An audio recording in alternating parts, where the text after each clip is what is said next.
Salut à vous, c'est Rasta TV. J'espère que vous allez bien. Donc une petite vidéo, tranquillement, je la lance et je vous dis à tout de suite. C'est que les Arabes, autrefois, ils étaient dans la concurrence du pouvoir et les autres ont appris leur dîme. Et c'est pour ça, et c'est ce que j'ai fait personnellement, quand j'ai analysé les grands savants de l'islam que vous connaissez tous et d'autres vous ne connaissez pas, mais ce sont les grands savants et les acteurs de l'histoire islamique, j'ai constaté que 99,99% n'étaient pas arabes et que la moitié de ce chiffre n'était pas blanc, étaient tous noirs. Et une partie importante de cette moitié venait de l'Afrique, et une partie venait de la Turquie, et une partie venue de Kazakhstan, la Tchétchénie, etc. Ils étaient tous soit des noms arabes, soit des noirs, soit au final ne sont pas des gens de Quraysh, etc. Donc quand je prends ces vérités, cela me fait comprendre que la religion de l'islam est une religion universelle. Il n'y a pas de différence en islam, que tu sois blanc, ou tu sois noir, ou tu parles arabe, ou tu ne parles pas arabe, ou tu es, je ne sais pas de quelle nationalité, on est tous égaux. Et c'est ça la religion de l'islam. Et je vais m'arrêter ici, peut-être si vous avez des questions pour ne pas faire trop longtemps. Inch'Allah. J'ai une question par rapport à tout ce que vous avez dit. Comment ça se fait que dans les livres de fiqh et tout ça, on a cette façon de différencier entre les races, surtout dans l'école malikite? Par exemple. Par exemple, dans le chapitre Risala, dans le mariage, ils disent l'équivalence, kafala. Le kafala. Et ça, ils te disent, parce que s'il y a un noir et une arabe, par exemple. Non, il ne dit pas un noir, il dit mawali. Ouais. Un nom descendant d'un nom arabe. Voilà. Parce que la plupart du temps, des noms arabes étaient blancs et blancs rougeâtres. Le rouge, les gens qui étaient les rouges chez les arabes, on appelle les mawali. Mawali en arabe, c'est qui? C'est les esclaves. Pourquoi si on va dans la vie du prophète et tout ça, il n'y avait pas cette différence? Et on se trouve 300 ou 100 ans après, on se trouve avec cette différence. Je ne comprends pas.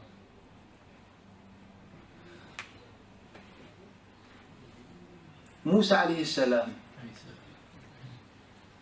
était blanc. Et dit qu'il était Adam et qu'il n'était ni noir ni blanc. Était noir. Les descriptions de Moussa alayhi salam, les descriptions disent qu'il était noir.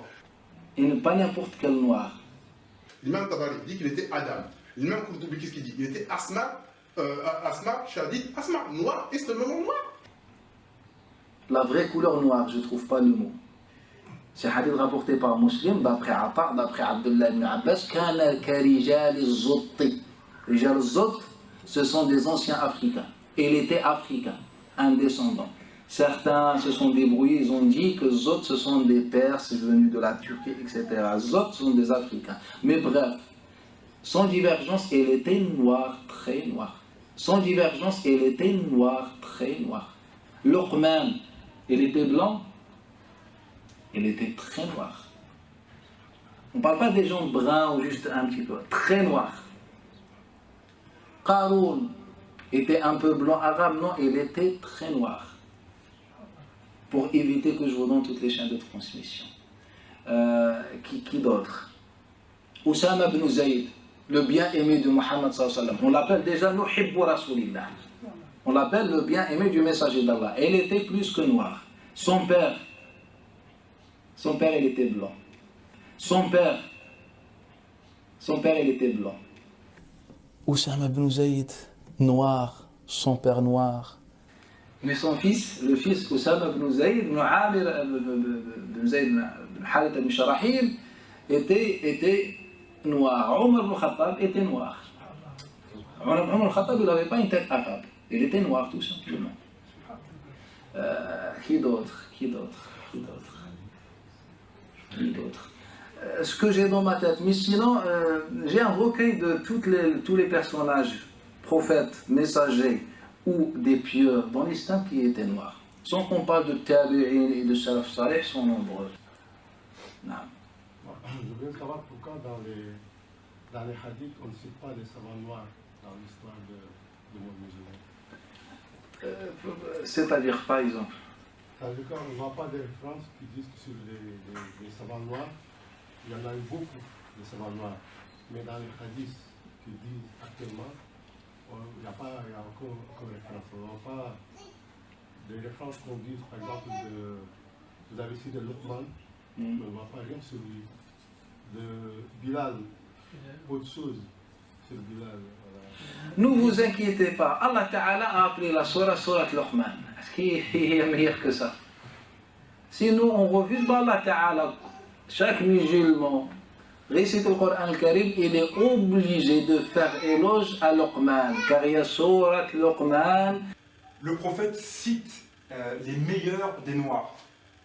Et il cite Luqman en premier, qui est un prophète envoyé de Dieu noir, qui est un prophète noir, sur lequel il n'y a pas débat. Et la parole de Luqman est préservée dans le Coran al-Karim. Moi, c'est ça qui est...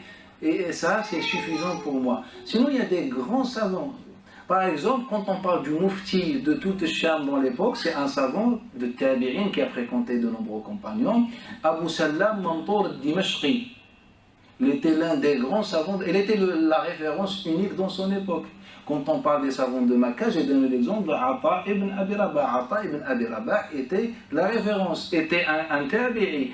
Mais savez-vous que les compagnons venaient apprendre la science chez lui ou pas? Les compagnons venaient apprendre, s'asseoir comme l'enfant s'assoit avec son père, avec Ata ibn Abi Rabah. Et c'est quelqu'un qui était non arabe, qui était noir. Aswad al-Bashara, il était de couleur de peau noire. Sinon, les Noirs en général dans l'histoire islamique, pratiquement, moi si vous me dites, est-ce que vous connaissez un savant arabe ou bien qui n'est pas noir, j'ai du mal à vous répondre à cette question. Car tous les savants que je connais, pratiquement tous étaient noirs. Et tous les transmetteurs et les grands savants du hadith, je vous donne une information, la grande majorité d'entre eux étaient noirs. Je vous donne une information, la grande majorité d'entre eux étaient noirs. Muslim ibn Hajjaj, l'authentique, était blanc, il était noir. Ils sont nombreux, on n'a pas de ça. Le seul savant que peut-être je connais qui était arabe, c'est l'imam Shafi'i. C'est l'imam Shafi'i, ou quelques-uns sont très, très peu nombreux. Sinon, les autres, ils étaient soit des non-arabes, soit... Voilà, donc, bon, comme vous avez vu, dans la salle, bon, il y a un petit contexte, hein, le shir, on va dire, il n'ose pas aller jusqu'au bout, au bout du bout, mais il en dit déjà beaucoup, hein, quand il dit que, ben, pour lui, la plupart des savants, entre guillemets, arabes, ils sont pour lui tous noirs, quoi, et il en voit peu. En fait, compte, il veut dire clairement qu'ils sont tous noirs, mais bon, je pense qu'il veut pas trop choquer les gens non plus, sachant qu'il en dit déjà beaucoup. Moi, si vous me dites, est-ce que vous connaissez un savant arabe ou bien qui n'est pas noir, j'ai du mal à vous répondre à cette question. Car tous les savants que je connais, pratiquement tous étaient noirs. Voilà.